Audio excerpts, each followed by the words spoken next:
বর্তমান সরকার থেকে দেখলাম তো প্রতিটা বাইকারদের জন্য কিন্তু অগ্রিম ট্যাক্সের একটা ব্যবস্থা করছে।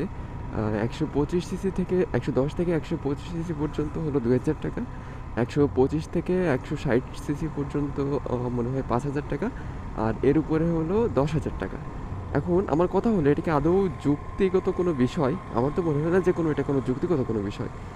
কারণ সিকিউরিটি বাইকগুলোতে 58 থেকে 60% ভ্যাট দিয়ে কিন্তু তারপরে কিন্তু দেশের বাজারে ছাড়া লাগে।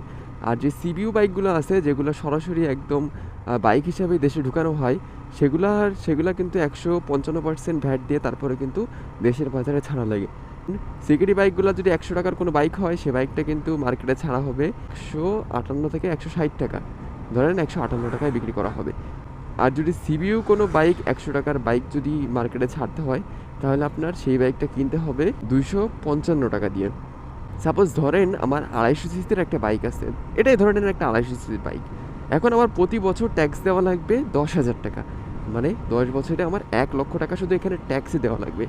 তাহলে এই যে যেই প্রথমে বাইকটা মার্কেটে আসতে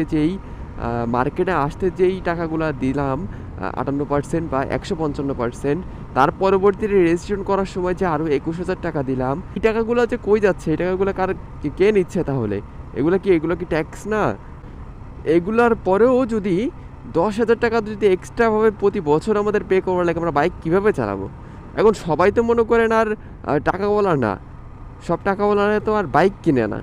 কিছু কিছু তো মধ্যবিত্তও আছে, কিছু কিছু নিম্নবিত্ত আছে, তাদেরও তো বাইক আছে। তারা এখন এই ট্যাক্সটা কই থেকে দিবে? 125 সিসিতে 2,000 টাকা, মানে 10 বছরে আপনার 20,000 টাকা চলে যাবে। ট্যাক্স ম্যাক্স এগুলো ভাই, এগুলোর জন্য আমাদের অবশ্যই আঙ্গুল তুলতে হবে। আঙ্গুল না তুললে এটা হবেই না। কারণ একটা অযৌক্তিক একটা বিষয়, অযৌক্তিক একটা ট্যাক্স। এই ট্যাক্স সবার পক্ষে দেওয়া সম্ভব হবে না। সবাইকে এর বিপক্ষে যেতে হবে, আমি একা গেলে হবে না। অলরেডি সবাই অ্যাকশন নিছে, অ্যান্ড আমাদেরও নিতে হবে, এটা স্বাভাবিক। কারণ যুক্তিগত যদি হতো তা আমরা ঠিক ছিল, আমরা কিছুই বলতাম না, অবশ্যই আমরা সরকারের পক্ষে।